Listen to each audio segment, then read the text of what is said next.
بسم اللہ الرحمن الرحیم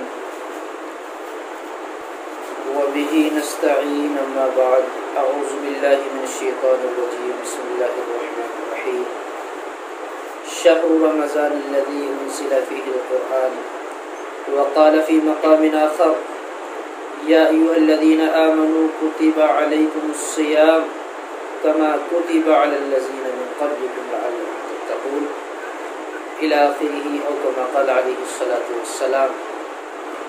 میرے عزیز ساتھیوں، بزرگوں، پیاری ماں بہنیں، میرے ذہن میں ایک اہم سوال میرے چند بھائیوں کے کہنے کی وجہ سے بڑھ گیا۔ روزمرہ کی شکایات دیکھنے پر یہ سوال ذہن میں آیا کہ اب الحمدللہ ماہ رمضان شروع ہونے والا ہے، تو اس موقع پر جو بیماری سے بالکل خالی ہے، صحت مند ہے، تندرست ہے، جوان ہیں، وہ تو روزے رکھیں گے، لیکن جو بیمار ہیں، بیماری میں مبتلا ہیں، کمزور ہیں، ضعیف ہیں، وہ روزے کیسے رکھیں؟ اب اس میں ایک بات اہم یہ آئی کہ 99% لوگ شوگر کے مریض ہیں۔ اب ان کے روزے رکھنے کی شکل کیا ہے؟ کیا وہ روزہ رکھیں گے؟ رکھیں تو جو ان کی ٹیبلیٹ اور انسولین جو انجیکشن وغیرہ ہیں وہ استعمال کرنے کے، وہ کیسے استعمال کریں گے؟ یا روزہ نہ رکھیں، اس کی قضا کی کوئی شکل ہو سکتی ہے؟ بہت ساری باتیں ہیں۔ مختصراً یہ ہے کہ شوگر کے مریض کی کئی قسمیں ہیں۔ ایک شوگر کا مریض ہے شوگر کم ہونے والا، ایک مریض ہے شوگر بڑھنے والا، ایک مریض وہ ہے کہ وہ دوائی صبح شام ٹیبلیٹ استعمال کرتا ہے، کھاتا ہے، ایک وہ ہے جو انسولین انہیں انجیکشن کی شکل میں پیٹ میں لگوانی ہوتی ہے۔ اب کیا کریں؟ تو یہ بات واضح طور پر سمجھ لیں، اگر شوگر کا مریض ایسا ہے کہ کچھ دیر بھوکا رہنے پر اس کا شوگر کم ہو جاتا ہے، بڑھتا نہیں، گھٹ جاتا ہے، کم ہوتا ہے، اور کم ہونے کی وجہ سے اس کو چینی استعمال کرنی ہوتی ہے۔ اگر کچھ وقت چینی نہ ملی تو یہاں تک نوبت آتی ہے کہ انتقال ہونے کا بھی خطرہ ہوتا ہے، مر جانے تک نوبت آ جاتی ہے۔ سنا کئی لوگوں کے بارے میں کہ شوگر کم ہوئی روزے کی شکل میں، اب روزہ توڑا نہیں، وہ دروازے کے اندر بھی داخل نہ ہو سکے، چینی لینے تک بھی نہ پہنچ سکے کہ وہی انتقال ہو گیا۔ تو اتنی شوگر کم ہونے کی وجہ سے پریشانی بڑھ جاتی ہے کہ ان کو چینی استعمال کرنی پڑتی ہے، تب جا کر ان کی شوگر تھوڑی اوپر اٹھتی ہے، نارمل ہوتی ہے۔ اب وہ کیا کریں؟ یہ ایک مجبوری کی شکل ہے۔ اگر اسے یہ خطرہ ہے تو پھر روزہ نہ رکھے۔ اگر روزہ رکھ لیا اور اس کی شوگر کم ہوئی تو فوراً چینی استعمال کر لے، روزہ توڑ دے۔ ایک روزہ توڑ دیا، اب اگر عید کے بعد یا کچھ دنوں کے بعد اس کو امید ہوئی شوگر کنٹرول ہو گئی، ڈاکٹروں نے کہہ دیا اب ٹھیک ہے، تو پھر وہ اپنے اس ٹوٹے ہوئے روزے کی قضا کر لے، کفارہ لازم نہیں ہے۔ اسی طرح شوگر بڑھ جانے والوں کے لیے پریشانی ہے، اگر وہ برداشت کر سکتے ہیں، وہ سہولت برداشت کریں تو روزہ رکھیں، اور پریشانی بڑھنے کا خطرہ ہو، لا یکلف اللہ نفسا الا وسعها، اپنے آپ کو پریشانی میں نہ ڈالیں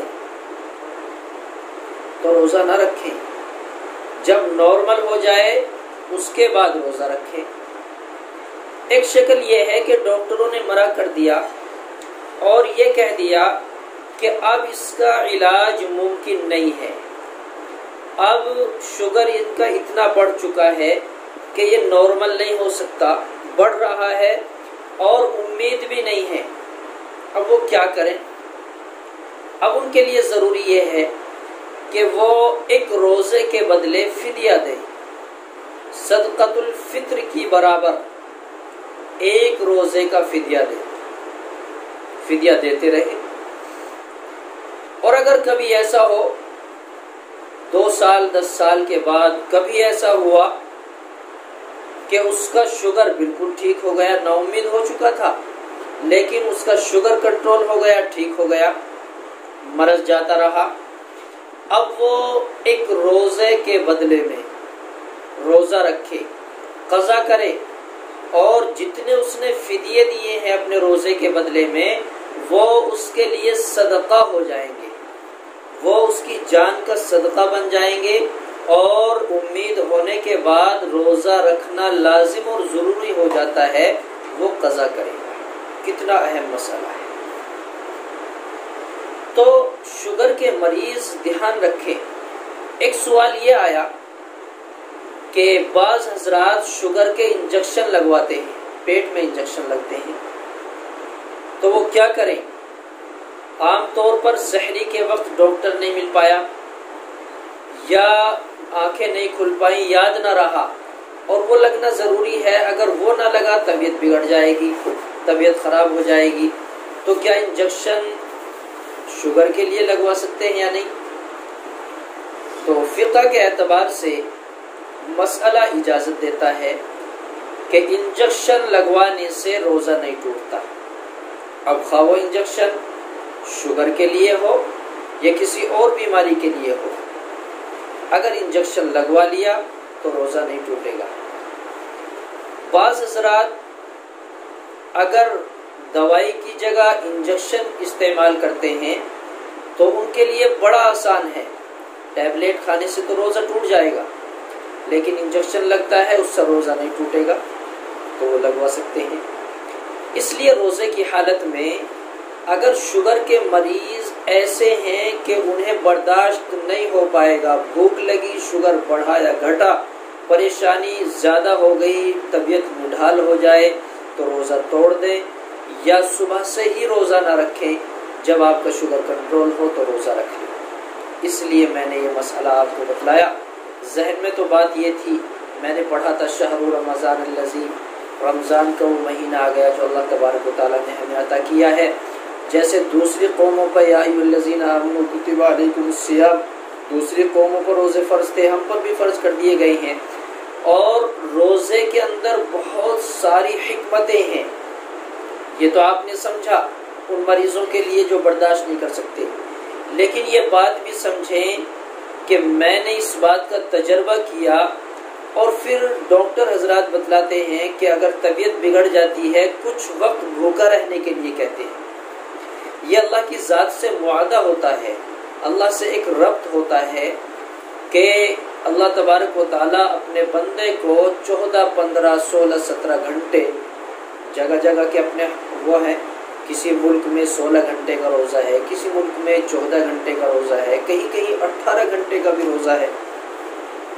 تو اتنے وقت بھوکا رکھنے سے اعضاء کی فٹنس ہوتی ہے، ہمارے اعضاء صحیح ہو جاتے ہیں، درست ہوتے ہیں۔ آپ نے تجربہ کیا ہوگا، اندازہ کیا ہوگا کہ کتنے مرض ایسے ہمارے جسم میں بن رہے تھے، پیدا ہو رہے تھے۔ جیسے ہی رمضان کا مہینہ شروع ہوا، 1 مہینے ہم نے روزے رکھے، اور عشاء کی نماز کے بعد تراویح پڑھی، مستقل سجدہ رکوع سجدہ کرتے رہے، پورے دن روزہ رکھا، رات میں اللہ کی عبادت کی۔ اس مہینہ گزرنے کے بعد دیکھا کہ ہمارے جسم کے اندر جو زائد چیزیں تھی، جو بیماریاں بن رہی تھی، وہ بالکل نارمل ہو چکی ہیں، کنٹرول ہو چکی ہیں۔ تو روزہ تو بیماریوں کو ختم کرنے کا ذریعہ ہے، بیماری پیدا کرنے کا ذریعہ نہیں ہے۔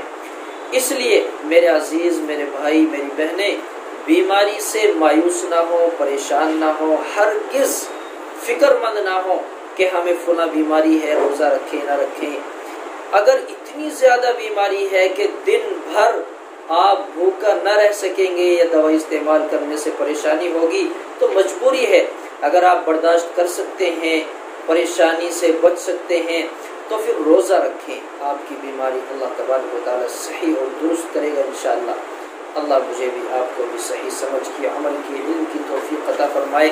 اور ایک مزید بات یہ ہے کہ میں آپ حضرات کو اس رمضان کے مہینے میں، اب 2-3-4 روز کے بعد رمضان شروع ہونے والے ہیں، عید تک میں آپ حضرات کو ضروری مسائل، روزہ کب ٹوٹتا ہے، روزہ کس حالت میں رکھنا چاہیے، کس حالت میں نہیں ہے، روزے کے متعلق، رمضان کی فضیلت کے متعلق جتنے بھی ضروری مسائل ہیں وہ انشاءاللہ آپ کے سامنے آتے رہیں گے۔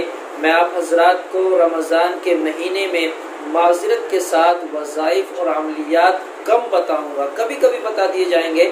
روزوں کے مسائل، روزوں کے تعلق سے جتنی باتیں ہیں وہ آپ کے سامنے آتی رہیں گی انشاءاللہ۔